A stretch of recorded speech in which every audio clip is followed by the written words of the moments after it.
el doble lenguaje bíblico. 2 Edén, 2 Adán, 2 Israel, 2 Jerusalén, 2 leyes, 2 fe, 2 evangelios, 2 Cristos, un solo destino. Quizá no pueda tratar a detalle o con profundidad cada una de estas verdades, pero estoy seguro que si usted pone atención, usted va a captar el espíritu del mensaje o la finalidad del mensaje, que es comprender cómo en esta unidad divina Él se ha manifestado en una forma dual, pero a la misma vez representa una unidad. El mundo bíblico en su conjunto es uno solo, pero en términos generales se nos expresa en diferentes plataformas, si se quiere decir así. Y cuando hablo de plataformas, precisamente me refiero a esto. En la palabra se nos habla de 2 Edéns, de 2 Adáns. Se nos habla de 2 Israel, 2 Jerusalén, 2 leyes, 2 fe, 2 evangelios, 2 Cristos y un destino. Quizá usted esté familiarizado con este lenguaje, quizá usted no esté familiarizado con este lenguaje. Si no está familiarizado, estoy seguro que si usted presta atención, en algún momento en el transcurso de esta disertación, usted va a captar algo que es muy importante. No es necesario que comprendamos o entendamos toda la Biblia para nosotros poder abrazar los principios eternos, los principios de bendición. Jesús habló en parábolas. El antiguo pacto, según Hebreos, es símbolos, es sombras. Y todo esto es muy importante porque a través de símbolos, a través de sombras, a través de letra, a través de parábolas, hoy nosotros captamos la esencia del mensaje eterno, del mensaje de la palabra de Dios. Miremos para comenzar los 2 Edén en una forma rápida. Ezequiel capítulo 28, verso 13 nos dice: en Edén, en el huerto de Dios, estuviste. Tú, querubín grande, protector. Yo te puse en el santo monte de Dios. Allí estuviste.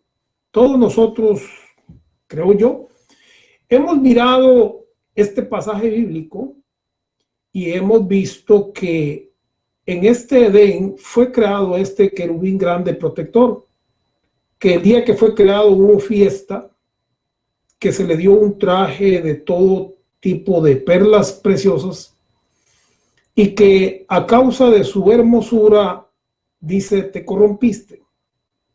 Y entonces fue quitado o sacado del monte de Dios. Lo interesante acá es que cuando se nos habla de este querubín, se menciona el Edén. En Edén, el huerto de Dios, estuviste. Tú, querubín grande, protector. Aquí vemos un Edén, del cual nos habla el profeta Ezequiel. Profeta hermoso. Un profeta que Dios lo toma, lo lleva, Dios lo levanta, Dios lo sitúa sobre el monte y el Espíritu lo toma y lo hace volver maravilloso. Mirar los primeros capítulos de Ezequiel es muy lindo. Las visiones y toda la gloria que a este profeta le fueron reveladas es muy lindo. Pero en Edén, el huerto de Dios, estuviste. En el Génesis se nos dice, y Jehová Dios plantó un huerto en Edén. Jehová Dios plantó, Jehová Dios sembró un huerto en Edén. Interesante, ¿no? Porque estamos hablando aquí de esta unidad bíblica, pero también estamos queriendo hacer notar una dualidad Cuando hablo de una dualidad, precisamente me refiero a aquello que dice el libro de los Hebreos. Por la fe entendemos haber sido constituido el universo por la palabra de Dios, de modo que lo que se ve fue hecho de lo que no se veía. Entonces, todo lo que nosotros vemos tiene una fuente. Todo lo que nosotros vemos viene de una sustancia. Todo lo que nosotros vemos, podríamos decir, es una especie de reflejo de lo que existe en la eternidad. Por esto es que en la Biblia se habla del hombre carnal, del hombre espiritual y una serie de términos que nos explican cómo esto funciona. Entonces, Jehová Dios plantó un huerto en Edén. Y Ezequiel dice, en Edén, en el huerto de Dios estuviste. Y muchas otras cosas más se nos hablan sobre este capítulo, sobre esta verdad que se lleva a cabo en el plano eterno y espiritual. Sabemos que este querubín hizo una multitud de contrataciones y a causa de esta multitud de contrataciones fue lleno de iniquidad y fue arrojado por tierra y arrastró a la tercera parte de las estrellas con él. Bueno, bendito sea el Rey para siempre. 2, Edén. Me gustaría también hablar sobre dos hombres que son muy importantes dentro de la historia del cristianismo. El primer hombre, 1 Corintios 15:45, así también está escrito, fue hecho el primer hombre, Adán, alma viviente. El postrer Adán, espíritu vivificante. Entonces, en este dualismo bíblico, porque es un doble lenguaje que nos habla a diferentes niveles, en un nivel natural, comprensivo, en un nivel sencillo y en un nivel espiritual y eterno. Entonces, necesitamos, para comprender la palabra de Dios, comprender el lenguaje, la forma, el estilo, el simbolismo, cómo se utiliza, el modelo, ¿sí? Así como le fue dado a Moisés un modelo que existía en lo eterno, pero que él pudo fabricar en lo temporal. Así como existía un modelo del arca de Noé que fue traducido en lo temporal, fue construido, pero fue dado por Dios. Así la Biblia tiene un modelo. Y es muy importante que entendamos este modelo para poder tener una comprensión de la palabra del Señor. Así también está escrito, fue hecho el primer hombre, Adán, alma viviente, y el postrer Adán, espíritu vivificante. Entonces, leemos sobre dos huertos del Edén, leemos sobre dos Adanes.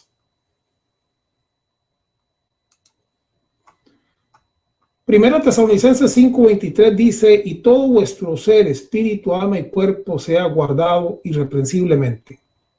Esto es muy lindo, amados, porque cuando Dios creó a Adán y unió el polvo y puso su espíritu, entonces el hombre vino a ser un alma viviente. En Adán nos representamos a nosotros, los seres humanos, que tenemos un cuerpo, un espíritu, y que somos básicamente un alma. Cuando la palabra dice que el primer Adán fue hecho alma viviente y que el postrer Adán es espíritu vivificante, no quiere decir que usted no tenga alma. Tampoco quiere decir que su espíritu se murió. Todos sabemos que muerte significa separación. Y sabemos que lo que ocurrió fue que el alma de Adán fue separada o fue oscurecida a tal extremo que el espíritu vivificante viene a despertar nuestra alma. Entonces, es bien importante entender que Adán tenía alma y el nuevo Adán también tiene alma y que usted tiene alma y que toda la palabra del Señor se trata del alma, de la salvación del alma, porque el espíritu viene de Dios. El espíritu nunca ha estado en juego. Es el alma del hombre, o sea, es nuestra existencia, somos nosotros como seres humanos. aquello que nos hace a nosotros, el alma. Bueno, continuamos con estas verdades. La palabra del Señor nos habla también de dos Israel. Es bien interesante, yo espero que usted ponga mucha atención porque, por supuesto, no vamos a extendernos explicando cada punto y cada detalle. Ya hay videos anteriores que pueden arrojar más luz sobre cada uno de los subtemas o de los títulos que aquí estoy tratando para hablar sobre este doble lenguaje bíblico. En 1 Corintios 10:18 dice, mirad a Israel según la carne. Entonces hay un Israel según la carne. En aquel momento el apóstol Pablo está dirigiendo la mirada hacia ese Israel según la carne, hacia ese Israel terrenal. No hacia el Israel celestial, espiritual o eterno, sino el Israel según la carne. Recordemos también que Israel según la carne estaba a punto de ser enjuiciado. Ya Jesús había hablado de lo que venía a aquella generación. Y cuando ellos rechazaron a Jesús, ellos dijeron, su sangre caiga sobre nosotros y sobre nuestros hijos, y esa palabra tuvo cumplimiento. Cuando una mujer se le acercó a Jesús, Jesús le dice, no llore por mí, llore por ustedes y por vuestros hijos. ¿Por qué? Porque Mateo capítulo 24 estaba a punto de tener cumplimiento en el pueblo de Israel. La tragedia y el dolor venía en camino. Entonces el apóstol Pablo habla en ese momento sobre aquella Israel según la carne, porque debemos de entender que hay una Israel según la carne y también hay una Israel espiritual. De hecho, el Antiguo Testamento dice, a Jacob envié la palabra, pero cayó en Israel. Lo que quiere decir esto es que Jacob representa a Israel en la carne. En Israel, espiritualmente hablando, representa a la Israel de Dios. Ahora, recordemos que estamos hablando de un Adán que se separó, un Adán que murió y un Adán que nos da vida. De la misma manera estamos hablando de una Israel según la carne. Y también estamos hablando de una Israel de Dios. Gálatas 6:16 dice, paz y misericordia sea a ellos y al Israel de Dios. Y al Israel de Dios. Amados, es muy importante que nos ubiquemos en este doble lenguaje y que sepamos dónde nosotros hoy estamos parados. En este lenguaje espiritual y eterno somos la Israel de Dios. Bendito el Señor por esa grande y maravillosa verdad. Yo espero que usted nos siga mirando a la Israel según la carne, porque aquella Israel cayó en juicio. En el año 70 se cumplió la profecía bíblica y la destrucción llegó a Israel. El templo fue la abominación desoladora. Todo lo que sucedió a Israel en el templo, la tragedia, el saqueo, cómo el templo se convirtió como el punto final de la batalla. Un muro había sido destruido y luego el otro muro también fue destruido y lo único que quedaba era el templo, y ahí en el templo los judíos se refugiaron y ahí en el templo sus puertas fueron quemadas y ahí en el templo se desenlazó el juicio que había sido profetizado cuando Jesús dijo, aquellos que estén en la azotea no bajen, aquellos que están en el campo no vengan, sino que huyan. Alabado sea el Rey. Hablamos entonces de la Israel de Dios, que somos tú y que soy yo. También la palabra nos menciona a dos Jerusalén. Es muy importante mirar todo este doble lenguaje eterno, lenguaje espiritual, lenguaje temporal, lenguaje terrenal. Gálatas 4:25 dice: la Jerusalén actual está en esclavitud. Esa era la Jerusalén que el apóstol estaba mirando, la cual estaba esclavizada. Y no estaba esclavizada porque los romanos fueran malos. Estaba esclavizada porque el juicio de Dios había caído sobre primero las 10 tribus y luego sobre las 2 tribus restantes. Y entonces, en ese sentido, Judá estaba esclavizada porque estaba bajo juicio. Estaba a punto de desatarse una tragedia terrible sobre Jerusalén terrenal, o sea, sobre Israel según la carne. Sin embargo, dice el apóstol, mas la Jerusalén de arriba es libre. Ahí está hablando de una Jerusalén celestial. Toda la vida tiene su par, ¿verdad? Todo viene en pares. Así es como la vida funciona, así es como todas las cosas funcionan. Negativo, positivo, varón, mujer. Y así nosotros venimos a ser un reflejo de la eternidad, donde aquello que es permanente, aquella ciudad cuyos fundamentos no se conmueven, viene a tener un reflejo en este espacio de tiempo, de modo que nosotros podamos comprender el propósito y el plan y el reinado y la gloria de Dios sobre esta manifestación, sobre esta materialización de todas las cosas, donde el Edén es plantado, donde el Adán eterno, que representa al heredero hijo de Dios, porque Cristo es el Hijo de Dios. Jesucristo es el Hijo de Dios. Así es como Dios lo manifestó.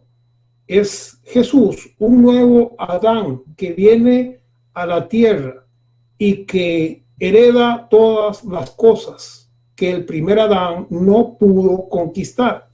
Jesús mostró obediencia, Jesús mostró humillación, entrega. Jesús tuvo temor, él tuvo miedo, él oró, él ayunó, él tembló, él lloró, pero él conquistó.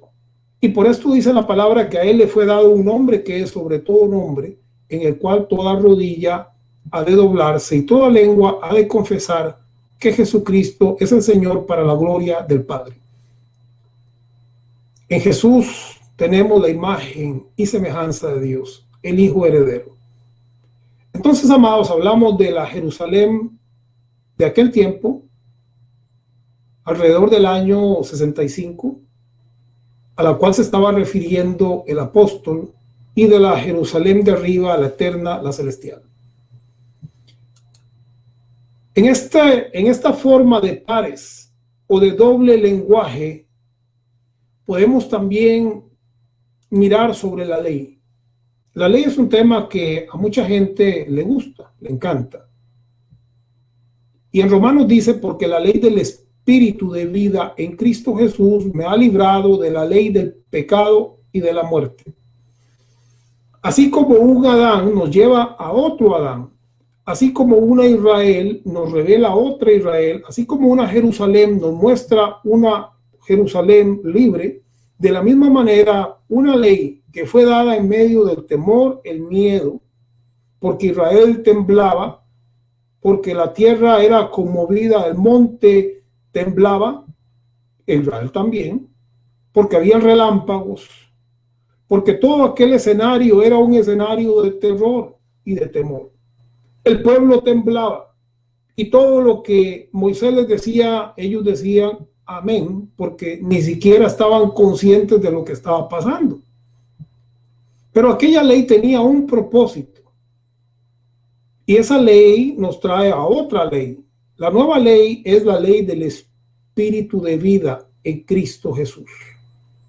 La nueva ley nos lleva hacia todo lo que es bueno y agradable, hacia todo aquello que nos bendice, que nos protege, que nos cuida.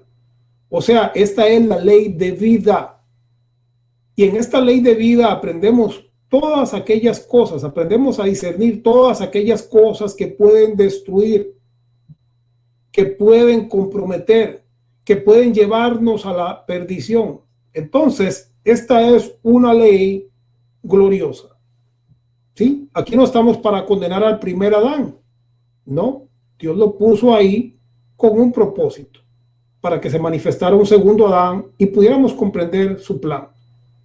También hubo una Israel en la carne, con la cual Dios trató con un propósito para que hoy conozcamos la Israel de Dios. De la misma manera, una Jerusalén y otra Jerusalén. Y de la misma manera, una ley que le fue dada a los judíos.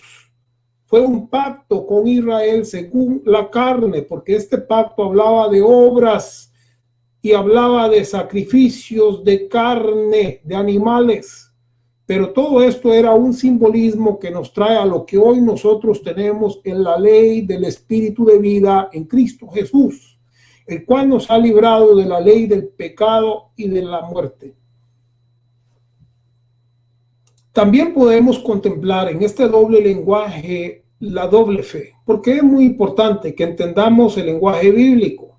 Si nosotros no comprendemos el lenguaje bíblico y que la palabra funciona como una espada de doble filo, que tiene dos lados, dos verdades, entonces no vamos a encontrar equilibrio, entonces no vamos a encontrar el balance necesario y entonces no vamos a ubicarnos en el propósito eterno de Dios, en el plan eterno, en la razón de todas las cosas, porque todo esto ha sido escrito, según dice en Corintios, para que aquellos que hemos alcanzado la consumación de los siglos tomemos ejemplo en lo que sucedió en el siglo pasado, en el siglo malo.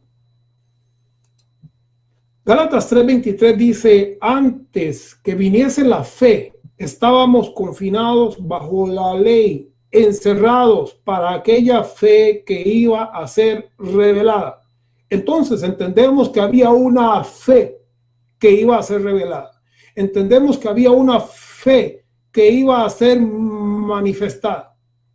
Todos nosotros estábamos encerrados o esclavizados, esperando que algo llegara. No sabíamos de ello, teníamos una fe común, porque Dios le dio fe a todos los hombres cuando levantó al Señor de los muertos. Eso es fe común. Todos los hombres llegan a saber que existe Jesús.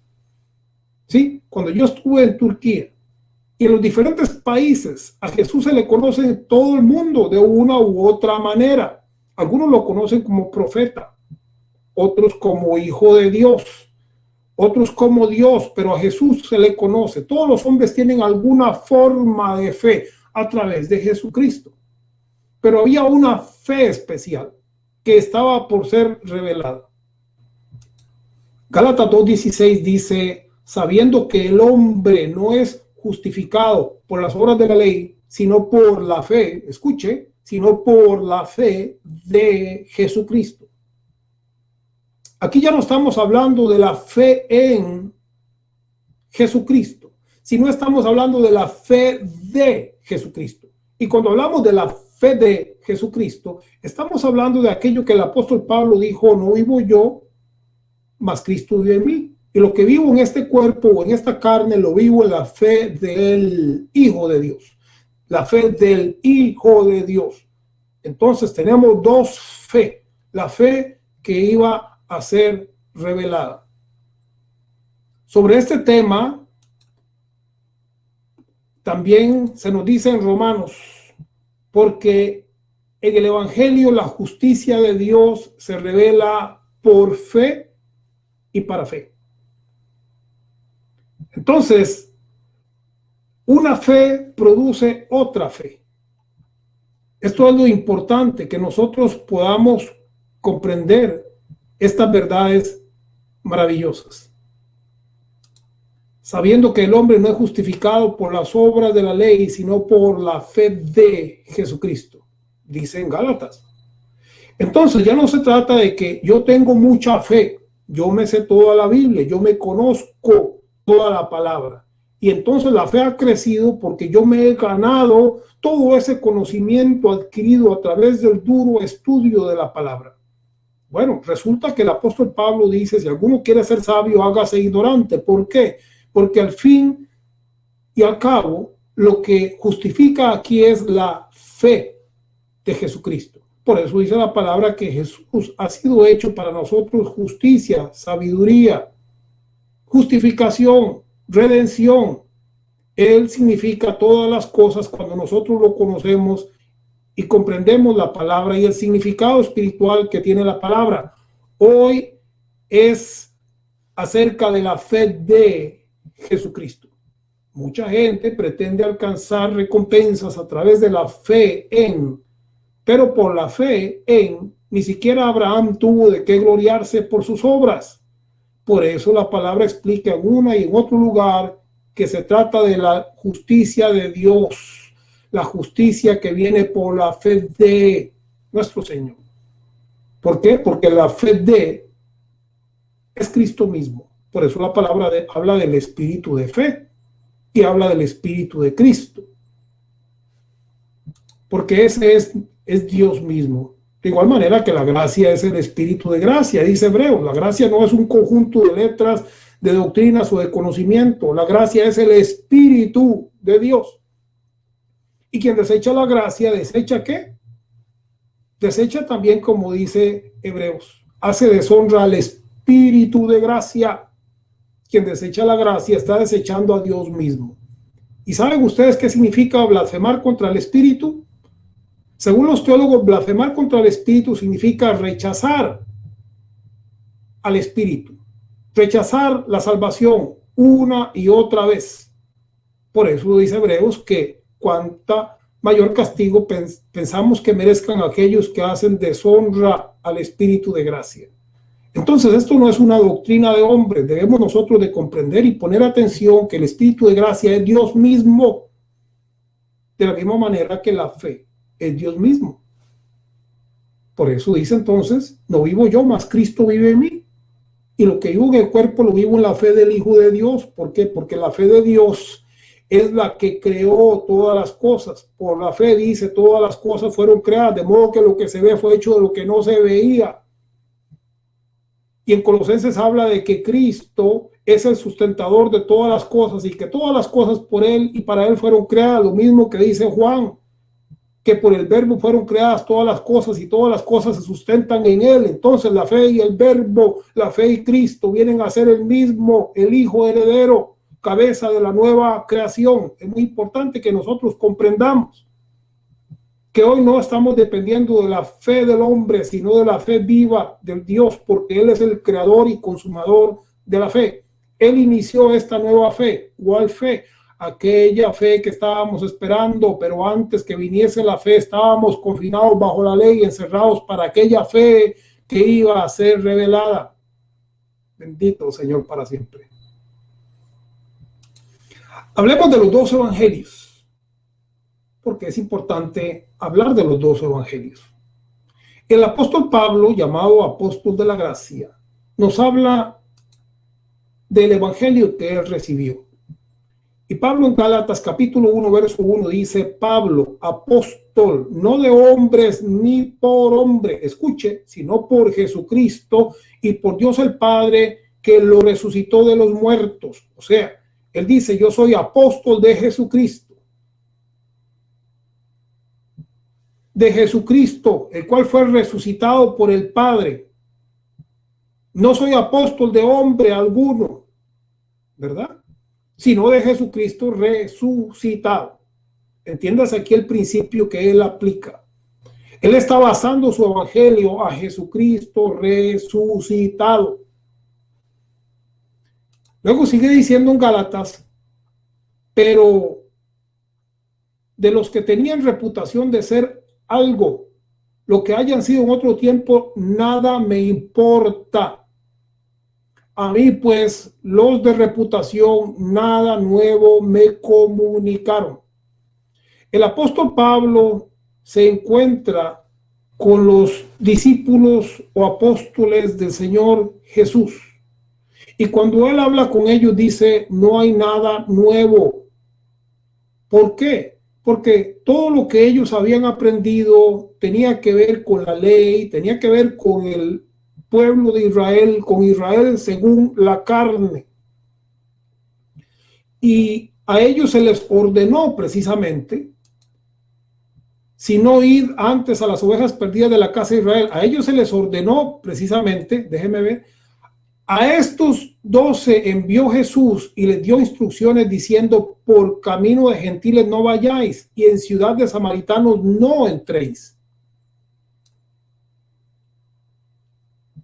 Por camino de gentiles no vayáis y en ciudad de samaritanos no entréis.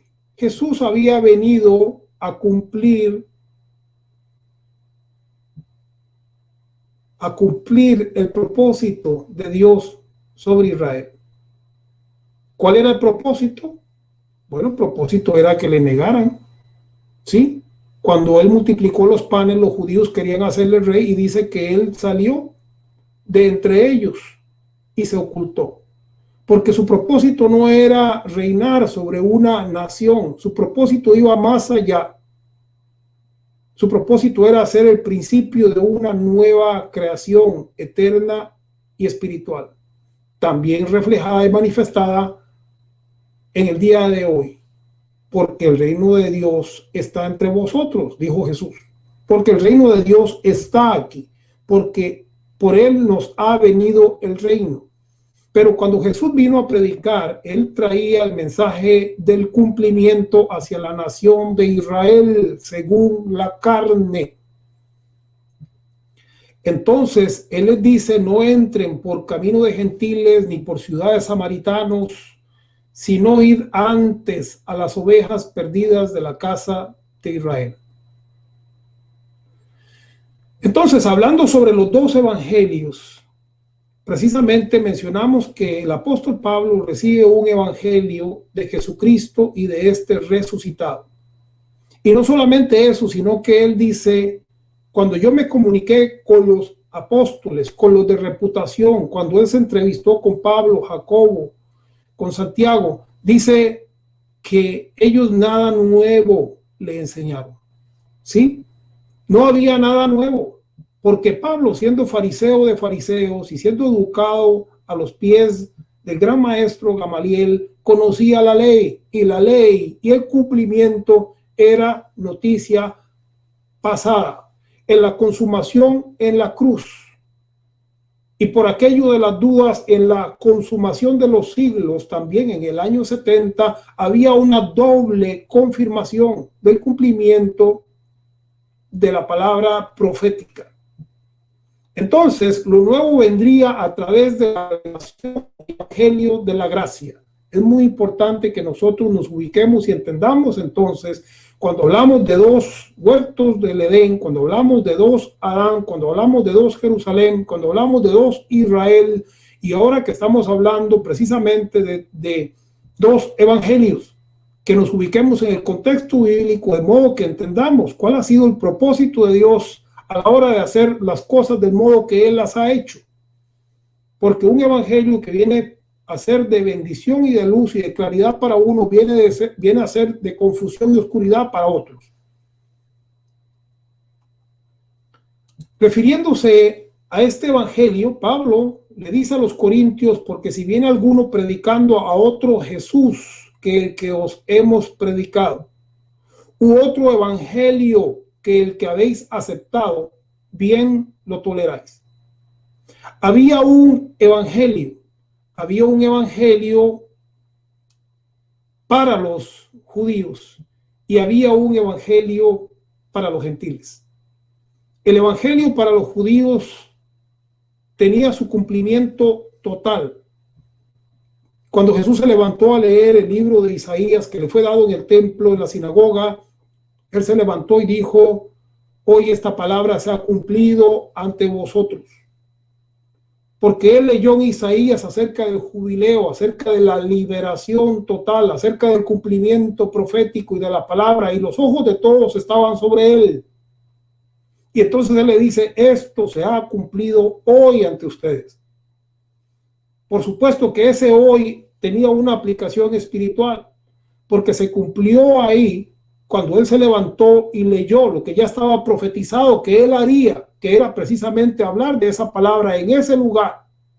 Y entonces la gloria del templo sería, la postrera sería mayor que la primera. Jesús en el templo significaba el cumplimiento de una gloria mayor que la gloria del templo que tuvo la casa que edificó Salomón.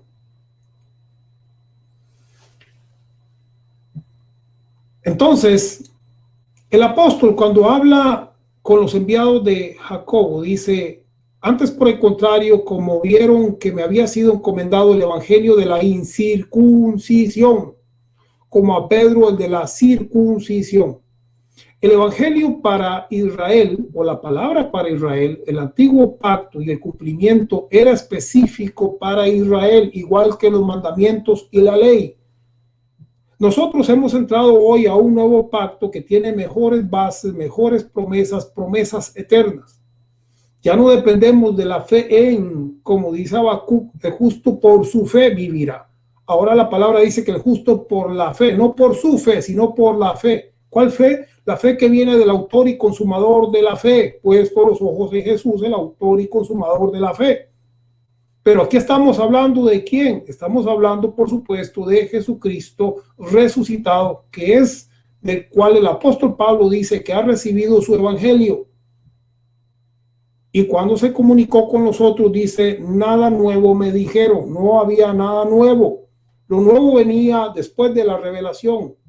Lo nuevo venía a través del descubrimiento, lo que el apóstol Pablo llama el misterio de la dispensación escondida desde los siglos en Dios. Eso es lo que estaba oculto ante los ojos desde los siglos en Dios, pero que fue manifestado. ¿Qué fue manifestado? Que en la consumación de los siglos nuestro Señor se revela, pero sin relación al pecado. O sea, ya no viene a tratar con el pecado, sino que viene para salvar a aquellos que esperaban en él. Viene para traer una palabra de plenitud, una palabra de seguridad, de confianza, pero no tiene que ver o no está relacionada con el pecado, ni con la ley, ni con el pacto hecho con Israel según la carne. Entonces, como el apóstol Pablo fundamenta la iglesia a través de su evangelio, el evangelio de la gracia, él precisamente le dice a los corintios, porque estaban recibiendo visitas. Dice la historia que la iglesia gentil creció mucho más rápido y floreció en una forma muy maravillosa, y cuando se comparaba la iglesia en Jerusalén con la iglesia gentil, la iglesia en Jerusalén era muy pequeña y la iglesia gentil era muy grande. Las entradas y el crecimiento numérico de la iglesia gentil era muchísimo más superior que el crecimiento de la iglesia en Jerusalén. Entonces, la iglesia gentil vino a ser una atracción bastante importante para que recibiera visitas continuas de los otros apóstoles, aquellos que fueron llamados a llevar un evangelio del cumplimiento a Israel, del cumplimiento profético a Israel, aquellos que habían sido llamados a advertir a Israel sobre el juicio que estaba a punto de desencadenarse. Entonces, cuando venía esta mezcla de evangelios, de palabras, de ministerios, es lo que dice el apóstol: porque si viene alguno predicando a otro Jesús que el que os hemos predicado, u otro evangelio que el que habéis aceptado, y estamos hablando de los gentiles, no un evangelio que estaba basado en obras de la carne ni en el sistema antiguo religioso, sino en un evangelio espiritual, eterno, con mejores bases, con mejores promesas, basados en la revelación divina, no en la letra, porque la letra mata, pero el espíritu vivifica. Y sigue diciendo acá en 2 Corintios 11:5, y pienso, dice el apóstol Pablo, y pienso que en nada he sido inferior a aquellos grandes apóstoles, porque aquellos grandes apóstoles, sí, porque fueron grandes, su llamamiento fue grande para un cumplimiento con Israel.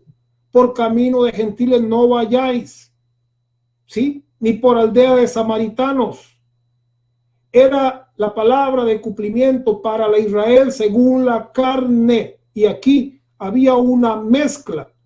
Y cuando esta mezcla se comenzó a dar, el apóstol Pablo entonces dice: si viene alguno predicando a otro Jesús que el que os hemos predicado, u otro evangelio que el que habéis aceptado, bien lo toleráis.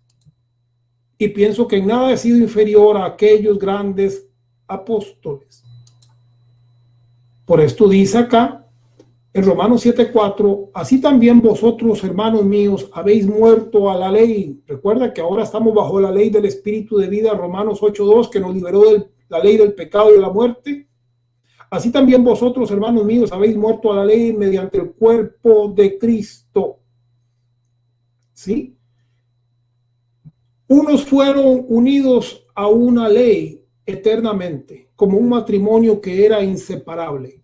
Otros caminábamos bajo una ley de la conciencia y también estábamos unidos a una ley de la conciencia, donde el hombre siempre se daba cuenta que estaba en desventaja, que no estaba completo, que le hacía falta algo. Y el apóstol Pablo dice que nosotros que estábamos unidos, casados, sin que se nos pidiera permiso, nos casaron con la ley, somos separados o divorciados de esa ley a través de la muerte, porque en el cuerpo de Cristo hemos sido muertos, sepultados y resucitados y por tanto liberados de aquella primera ley, de aquella primera fe. Ya no somos parte de la primer fe o de la primera ley o del primer Adán o de la primera Israel. Ahora en Cristo, dice en 2 Corintios 5:17, que todas las cosas son hechas nuevas. De modo que si alguno está en Cristo, nueva creación es. Y también el apóstol dice que en Cristo ya no hay judío o gentil, sino que lo que cuenta para Dios es la nueva creación. Somos nueva creación. Bendito sea el Rey para siempre. Así también vosotros, hermanos míos, habéis muerto a la ley mediante el cuerpo de Cristo para que seáis de otro, del que resucitó de los muertos, a fin de que llevemos fruto para Dios. Cuando nosotros nos damos cuenta que estamos sujetos a la ley del Espíritu de vida, entonces ahora no hacemos obras, sino que damos un fruto. Pero mientras no nos demos cuenta de esta verdad, estamos obrando, y dice Pablo que aquel que obra le es contado como una deuda. O sea, que si yo quiero acercarme a Dios por obras, hago una obra, pero ya debía 5. Hago una obra, pero ya debía 3. Entonces, solamente hasta cuando hemos entendido que ahora estamos sujetos a la ley del Espíritu de vida, entonces aquellas cosas que hacemos cuentan como un fruto para Dios. Alabado sea el Señor. 2 salvadores. Juan 3:14 dice, y como Moisés levantó la serpiente en el desierto, así es necesario que el Hijo del Hombre sea levantado. ¿Sí? ¿Recuerdan la serpiente en el desierto? Las serpientes ardientes mordían a los israelitas y ellos morían. Entonces Jesús dice, es necesario. O sea, así tiene que ser, así tiene que cumplirse. Así como Moisés levantó la serpiente en el desierto, así es necesario que el Hijo del Hombre sea levantado. Jesús viene a representar o a simbolizar su sacrificio con la serpiente. ¿Sí? Porque lo que sucedía ahí es que las serpientes traían muerte, pero también la serpiente traía vida.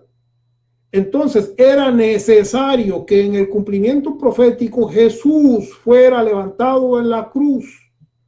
Porque así como los judíos fueron juzgados en el desierto a causa de su adulterio, fornicación y desobediencia, Jesús dice, esto tiene que llegar a un cumplimiento. Es necesario que el Hijo del Hombre sea levantado, porque entonces el Hijo del Hombre traería juicio para unos y liberación para otros. En este doble lenguaje, la serpiente viene a representar un doble cumplimiento. Juicio y destrucción para unos y vida y salvación para otros. Era necesario que así sucediera.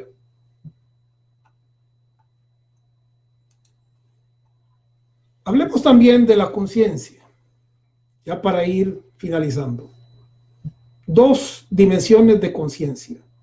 Sí, hemos tratado de estar hablando hoy sobre el doble lenguaje bíblico, sobre 2 Edén, 2 Adán, 2 Israel, 2 Jerusalén, 2 evangelios, una serpiente que es juicio para unos y vida para otros, que en Jesús se cumple la consumación de los siglos.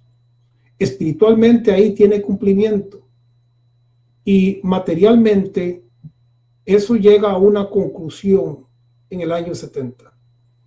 Ahí hay otra consumación de la palabra profética y el juicio que había sido ya declarado para Jerusalén.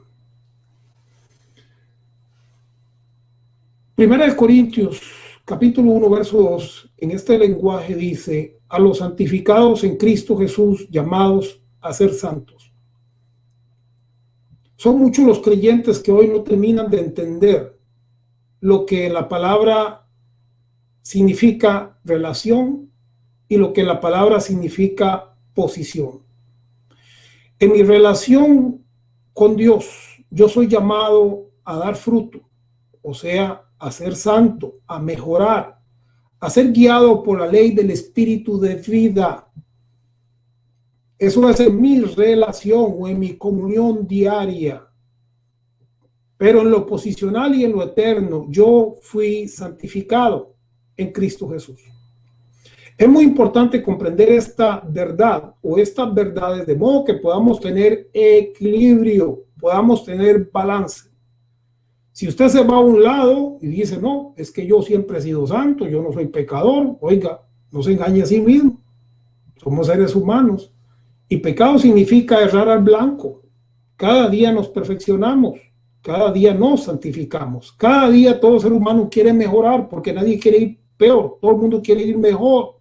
De un modo u otro, el mismo dolor y el mismo tropiezo nos ayuda a corregir muchas cosas en nuestra vida.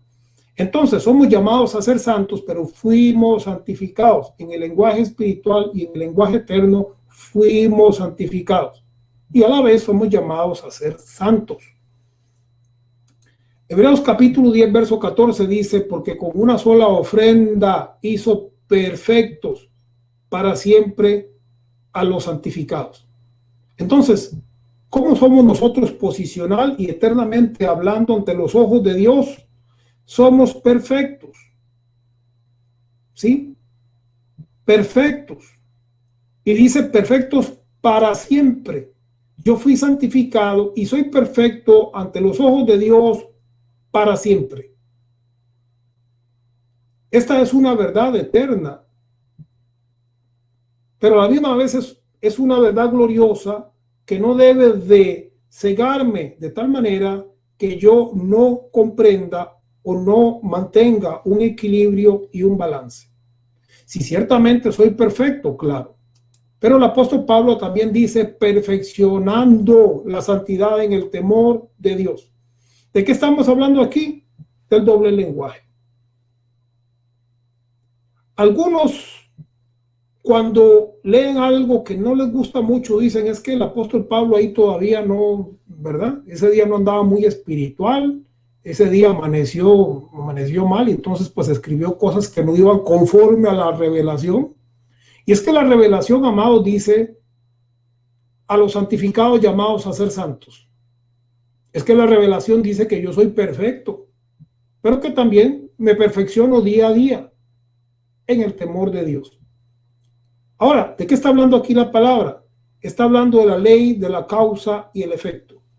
Lo que quiere decir aquí el apóstol Pablo es que eternamente yo he sido perfeccionado, pero humanamente yo no debo de descuidar la ley de la causa y el efecto, porque si yo comienzo a caminar de una forma desordenada, voy entonces a recoger ¿qué? Todo lo que el hombre siembra, eso va a recoger. Como decían los abuelitos, aténgase al santo y no le rece. ¿Sí? Las personas que se atienen solamente a un lado y luego por otro lado hacen como quieren, se pueden llevar una sorpresa muy grande. Es necesario mantener equilibrio, es necesario mantener balance. De eso se trata la vida, de tener un balance, una armonía, una sintonía con la eternidad, con Dios y con nosotros mismos y nuestros semejantes. Entonces somos perfectos y también somos llamados a perfeccionarnos. Filipenses capítulo 3, verso 12 dice, no que lo haya alcanzado ya, ni que ya sea perfecto. ¿Se da usted cuenta de este doble lenguaje bíblico? Alguna gente lee solamente una parte y no lee la otra. Y es muy importante que comprendamos estas dos verdades, que comprendamos los dos Edén, los dos Adán, las dos Israel, las dos Jerusalén, los dos evangelios, la forma en que la serpiente trae juicio y trae vida, o los dos Jesús, como dice el apóstol Pablo, ¿recuerdan? Si otro viene a predicarles a otro Jesús, que el que os hemos predicado bien lo toleráis, u otro evangelio. ¿Por qué? Porque había uno que fue la manifestación para el pueblo de Israel en la carne, y había otro que fue la manifestación, el resucitado, para el pueblo gentil o para la Israel espiritual. Entonces, Filipenses dice no que lo haya alcanzado ya, ni que sea perfecto, sino que prosigo para ver si logro hacer aquello por lo cual fui también asido por Cristo Jesús. ¿Sí? El apóstol dice, yo prosigo para lograr alcanzar aquello que ya me alcanzó en Cristo Jesús. Entonces, yo me puedo ver temporalmente como alcanzando algo, o puedo verme eternamente que Él ya me alcanzó para asir o para tomar aquello que ya me tomó en Cristo Jesús. Entonces, el equilibrio de estas dos verdades es, ya yo lo alcancé. Ah, pero dice que no lo alcanzó. Déjeme ver. Sí, al principio el verso dice no que lo haya alcanzado. Y al principio el verso 12 dice, tampoco soy perfecto. Pero en este doble lenguaje, en el verso 15 dice, así que todos los que somos perfectos. Entonces, ¿somos perfectos o no somos perfectos? Leemos en el verso 12 que no lo hemos alcanzado y que no somos perfectos. Pero en el verso 15 dice, así que todos los que somos perfectos, esto mismo sintamos. Y si otra cosa sentís, esto también os lo revelará Dios. Es muy importante conocer el equilibrio, las verdades eternas, lo posicional y lo relativo, de modo que nosotros podamos caminar en un balance, nuestra vida esté bien balanceada, ¿sí? Acá en Estados Unidos se dice que un carro no está balanceado cuando usted viene y suelta el volante. Si usted va en una recta manejando y suelta el volante y el carro coge para un lado o para otro, es porque no está balanceado. ¿Sí? Acá se le llama, el problema se llama tie rod ends en inglés. En México creo que le dicen flechas y en otros países le tendrán otro nombre, pero es una parte que controla y le da balance y estabilidad cuando uno maneja a un vehículo. Entonces, en un lenguaje no somos perfectos ni lo hemos alcanzado, y en otro lenguaje sí somos perfectos. Eso lo encontramos en un solo verso, como en este caso, ¿verdad? En versos que están muy cerca, Filipenses 3:12 y Filipenses 3:15. No que lo haya alcanzado ya, sin embargo, termina diciendo, por ver si logro asir o alcanzar o tomar aquello por lo cual ya fui asido, tomado o alcanzado en Cristo Jesús. Doble lenguaje, doble lenguaje. Alabado sea el Rey. Dos siglos, el malo que termina en la consumación y el venidero. Hay un siglo malo, ¿sí? Gálatas 1:4 dice, el cual se dio a sí mismo por nuestros pecados para librarnos del presente siglo malo. El apóstol Pablo llama presente siglo malo a aquel siglo, a aquella oscuridad, a aquella ignorancia, a aquel sistema que era adúltero, que era fornicario, aquel sistema que representaba a la gran ramera o a Babilonia. Pero de ese siglo malo dice que Jesús murió para sacarnos y liberarnos de ese siglo, del siglo de la carne y de las obras, y traernos a un siglo nuevo, a un siglo venidero, a un siglo de fe, a un siglo eterno. Por esto también Romanos dice que no nos conformemos a este siglo, sino dice transformados por medio de la renovación de vuestro entendimiento para que comprobéis cuál sea la buena voluntad de Dios, agradable y perfecta. La buena voluntad de Dios, agradable y perfecta, solamente podemos conocerla a través de la fe. Mientras nosotros estemos conformados o amoldados al siglo antiguo, al siglo de la religión, al siglo de las obras, al sistema de culto mosaico, no vamos a poder comprobar cuál sea la buena, agradable y perfecta voluntad de Dios para con nosotros. Aquel sistema era un sistema de maldición, ¿sí? El Deuteronomio dice, cuando hagan estas cosas vendrá esto, y cuando no la hagan les va a venir plagas, les va a venir enfermedad, los niños van a nacer mal, los animales también van a estar mal, el cielo se va a hacer de bronce, van a hacer cola, van a andar arrastrando, se van a andar pidiendo prestado. Todo ese era el sistema antiguo. Por eso el apóstol Pablo dice que cualquier otro evangelio o el que trajera otro evangelio sería anatema. No porque el apóstol Pablo quería maldecir al otro evangelio, sino que él sabía que el otro evangelio traía consecuencias.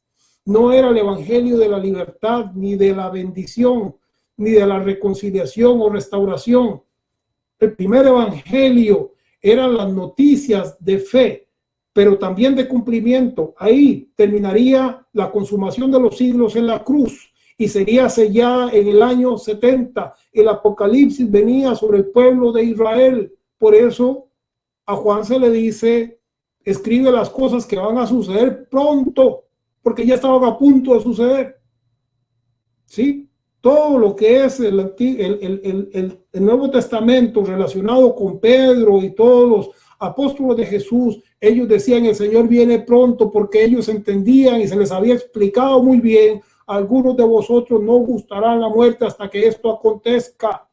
Algunos de ustedes no habrán terminado de recorrer la ciudad de Israel antes de que vean al Hijo del Hombre venir en las nubes. Hablando del poder, hablando de la manifestación, hablando del juicio. ¿Por qué? Porque la serpiente era dos cosas: traía juicio y muerte para unos y traía vida y eternidad para otros. Era un doble propósito: un Adán, otro Adán, un Israel en la carne, otro Israel espiritual. Y como mencioné el texto que dice que la palabra le fue enviada a Jacob y cayó en Israel, así es como sucedió. Esta palabra no tiene cabida en el hombre o en la mente humana. Eso es lo que dice 1 Corintios, creo que por ahí el 2:14, que dice que el hombre natural no puede entender o percibir las cosas que son del espíritu. Es por esto que en Jacob la palabra no tiene efecto, solamente en Israel. ¿En cuál Israel? El de Israel según la carne, no, el de Israel de Dios, el de Israel espiritual, eterna. Bendito sea el Rey. Porque es imposible que los que una vez fueron iluminados y gustaron del don celestial y fueron hechos partícipes del Espíritu Santo. Oigan qué interesante esta palabra, amados. Hay una imposibilidad. ¿Y cuál es esa imposibilidad?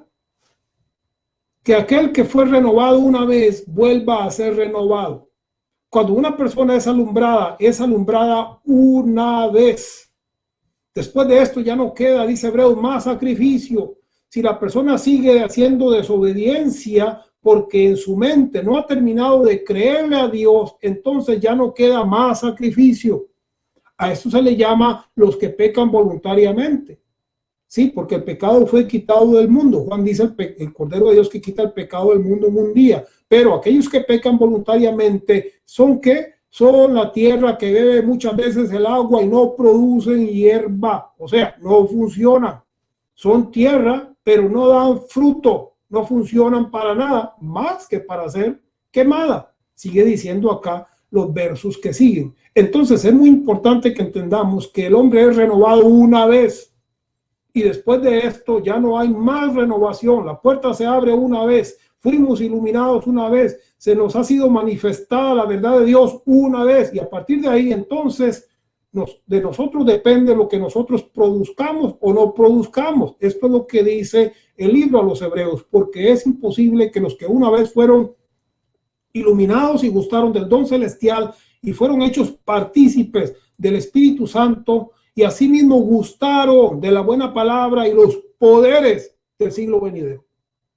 ¿Sí? El siglo venidero es Jesucristo. Justificación, sabiduría, redención, santificación, herencia en el Señor, unidad en el Señor, nueva creación en el Señor.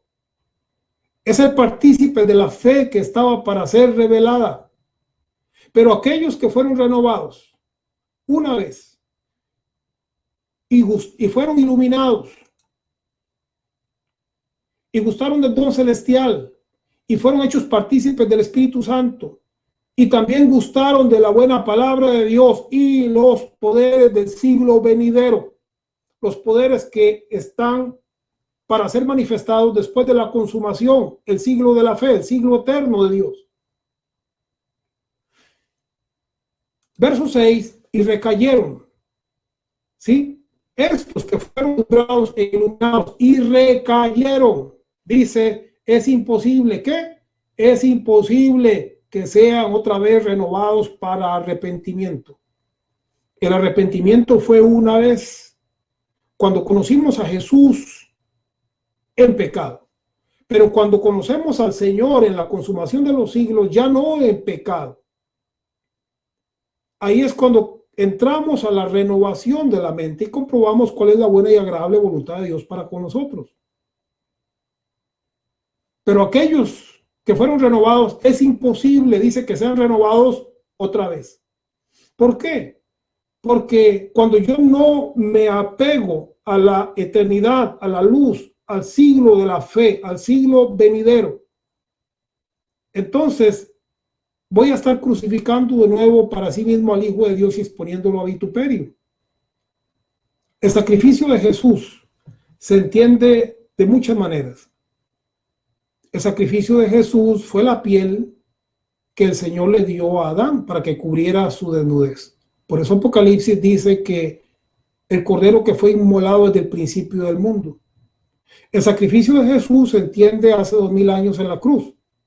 El sacrificio de Jesús se entiende desde lo eterno, cuando dice que ahora en la consumación de los siglos, el Señor se ha manifestado sin relación al pecado. Usted puede conocer entonces a Jesús de muchas maneras. ¿Por qué? Porque es un sacrificio, se puede decir, tridimensional. Es un sacrificio en el tiempo, a través del tiempo y desde la eternidad. Conocer al Señor y su propósito es maravilloso. Si usted lo percibe y lo entiende como la voluntad de Dios para renovación, para transformación, para alumbramiento, eso es maravilloso. Usted puede creer en el Señor de muchas maneras, sin necesidad de ser un anticristo, porque por ahí andan muchos anticristos que andan negando la salvación y que andan negando a Jesús y que andan negando toda la Biblia. ¿A dónde lo lleva eso? A ningún lado. ¿Es necesario hacer eso? No, no es necesario, porque la gloria de Dios ha sido manifestada de una forma tan maravillosa que aquel que quiere ser y caminar en esa luz y en esa renovación no tiene que salirse, puede permanecer adentro, pero muchos, buscando una luz más grande que Dios mismo, se van y se extravían. Porque la tierra que bebe la lluvia, que muchas veces cae sobre ella y produce hierba provechosa a aquellos por la cual es labrada, recibe la bendición de Dios. Esto es lo que dice el escritor a los hebreos: cuando hemos sido renovados, quienes recaen, no queda más ninguna otra cosa. O sea, quienes se van a la apostasía, ya no queda más sacrificio, ni queda más conocimiento, ni queda más luz. Lo único que queda para ellos es mirar qué tipo de tierra son. Si van a producir hierba provechosa para recibir la bendición de Dios, o si por el contrario van a producir espinos y abrojos y por tanto son reprobados, están próximos, dice, a ser maldecidos y su fin es ser quemada. ¿De qué estamos hablando entonces? Hablamos de Jesús. Hablamos entonces de un Cristo que trae juicio para unos y vida eterna para otros. Hablamos de una luz y una renovación que puede ser tomada para provecho, para bendición eterna, o que puede terminar en maldición, en reprobación. ¿Por qué? Porque esa tierra que bebió el agua muchas veces solamente produjo espinos y abrojos. Y el escritor a los hebreos dice: pero en cuanto a vosotros, oh amados, estamos persuadidos de cosas mejores y que pertenecen a la salvación, aunque hablamos así, ¿sí? Él dice: aunque yo les estoy hablando de esta manera, todavía yo sigo creyendo, estoy persuadido, estoy convencido de cosas mejores para ustedes. Sí, él dice: no, yo no creo que ustedes sean una mala tierra, ni que estén próximos a ser maldecidos o quemados. Aunque yo hablo así, yo estoy persuadido de cosas mejores para ustedes. Pero muchas veces es necesario que se nos despierte nuestro entendimiento con una palabra, con una exhortación, con una corrección, de modo que entendamos que en Dios Al fin y al cabo, lo que cuenta es quiénes nosotros somos el día de hoy. Todo lo que nosotros hacemos tiene consecuencias, consecuencias temporales y también tiene consecuencias eternas. Jesús dice, ninguno de ustedes que dé un vaso de agua a uno de mis pequeños dejará de recibir su recompensa en este siglo y en el venidero.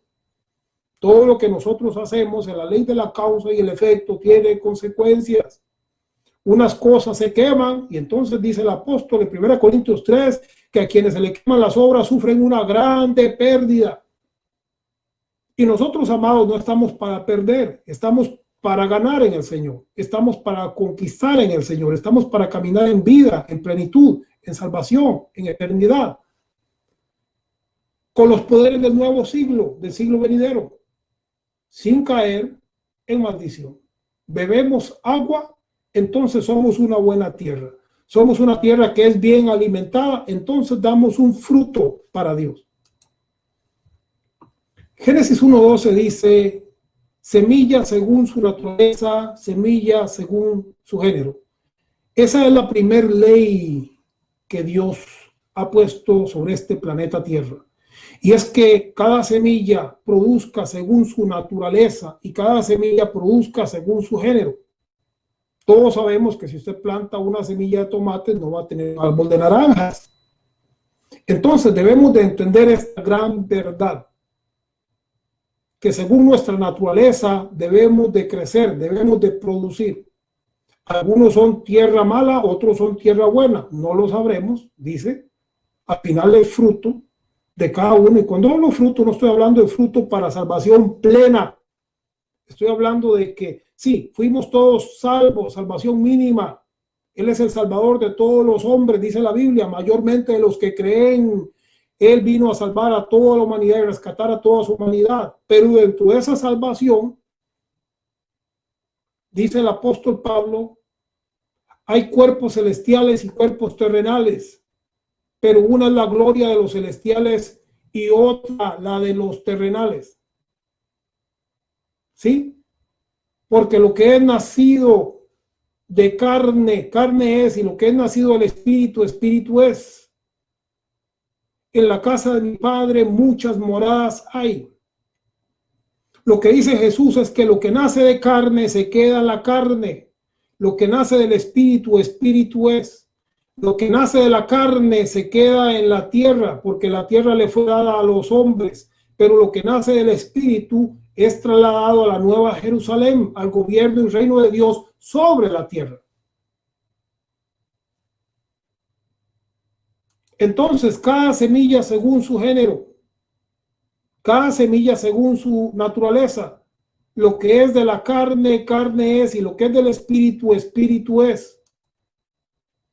Porque hay cuerpos celestiales y cuerpos terrenales. Unos se quedan en el reino de lo temporal, de lo material. Otros pasan a la gloria de lo celestial, al reino, a la nueva Jerusalén, al gobierno de Dios.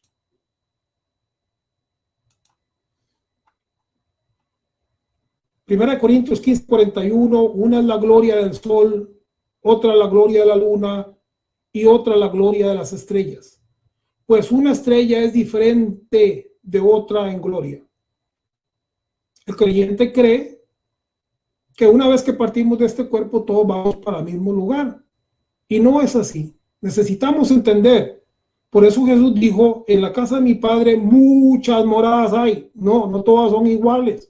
Si todo fuera lo mismo, diría hay una gran morada para todos. No, hay muchas moradas. Hay diferentes recompensas para el creyente. Hay diferentes moradas. Porque una es la gloria del sol, otra la gloria de la luna y otra la gloria de las estrellas. Pues una estrella es diferente de otra en gloria. No todos somos iguales o seremos iguales. Las glorias serán diferentes.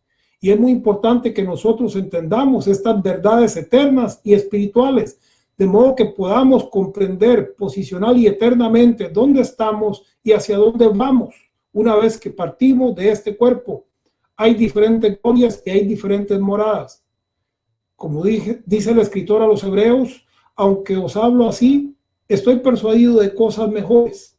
Yo estoy seguro que usted, al ser nacido de Dios, entiende y sabe que tiene una naturaleza conquistadora, de victoria, de triunfo, y no debemos de contentarnos solamente con lo temporal. Por lo contrario, debemos de abrir nuestros ojos y darnos cuenta que hoy tenemos y estamos en la compañía de millares de ángeles, que hemos sido acercados a la Sión, a la Jerusalén celestial, a la congregación de los espíritus de los justos hechos perfectos, y que como tales somos llamados a conquistar, a entender este doble lenguaje y no conformarnos ni con el lenguaje temporal solamente, ni con un lenguaje posicional que nos extravíe y nos saque de balance, sino que necesitamos conocer los dos lenguajes, porque los dos están escritos por una razón. Tiene una razón la palabra de ser escrita como fue escrita. No es una palabra de confusión, no, es una palabra de liberación, es una palabra de equilibrio, es una palabra de balance, es una palabra que nos ayuda a entender cuál es nuestro centro y cómo funcionar de la mejor manera como hijos de la luz.